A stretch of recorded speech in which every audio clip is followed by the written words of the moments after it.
Tem uma apuração do Leandro Rezende de que o voto de Nunes Marques, indicado para o Bolsonaro, para o Supremo, foi bem recebido pelos bolsonaristas e de que não seria possível dar um golpe de Estado apenas com a invasão dos espaços, sem um apoio, por exemplo, do Exército ou das Forças Armadas. E é bem interessante, hein, Leandro? A gente vê como cada lado mesmo vai se ancorando em diferentes aspectos do julgamento e cada um defendendo o seu. E os bolsonaristas replicando muito isso em rede social também. Elisa, até assim, a apuração da Thaís Arbex, né, nossa colega, ela traz ali esse aspecto que para os militares é muito caro, de você fazer uma diferenciação entre o que aconteceu no 8 de janeiro e a instituição, a caserna, né, as Forças Armadas. E a apuração que eu trago, o voto Alexandre de Moraes foi elogiado nesse sentido, por fazer essa dissociação.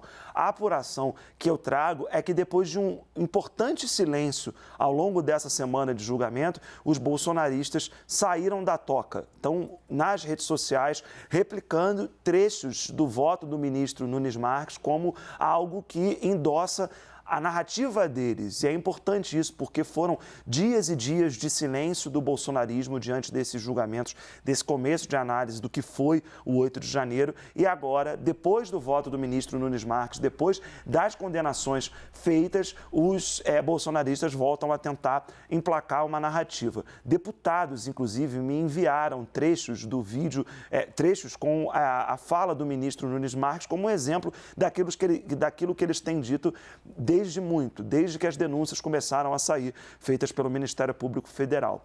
Nesse sentido, qual que é o argumento que o ministro Nunes Marques usou, que os bolsonaristas adoraram? Que não é possível você tentar dar um golpe de Estado só invadindo a estrutura do patrimônio público, sem apoio político do Exército ou demais forças. O que eles dizem é que isso é um crime impossível. Ora, de outra parte, a gente tem o Ministério Público Federal e os outros ministros todos dizendo que o crime de tentativa de golpe de Estado, ele só pode ser avaliado assim, como tentativa. Se o golpe tivesse sido consolidado, haveria uma impossibilidade lógica de você atribuir esse tipo penal a alguém, haveria impossibilidade lógica até de processar essas pessoas caso um golpe tivesse sido bem sucedido. O ministro Nunes Marques apostou numa linha de que os vândalos deveriam ser responsabilizados pelos danos que causaram ao patrimônio público. Um crime de notável menor potencial ofensivo do que todos os outros 5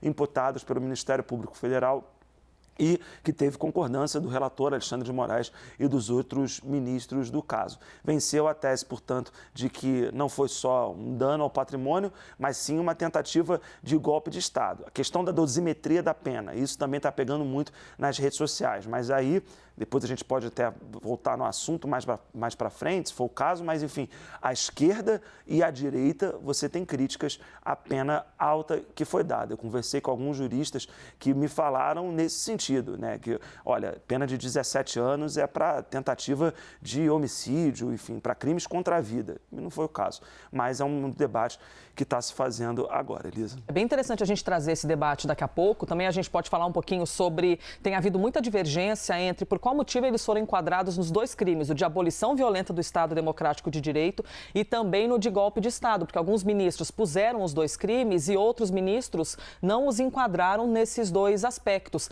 Além de outras questões de por qual motivo os 4 foram os primeiros a serem julgados, qual é a diferença deles para os outros réus. Enfim, traremos aqui muitos detalhes para a gente poder ainda conversar com os nossos analistas. Leandro, obrigado por mais essa passada aqui comigo no Live.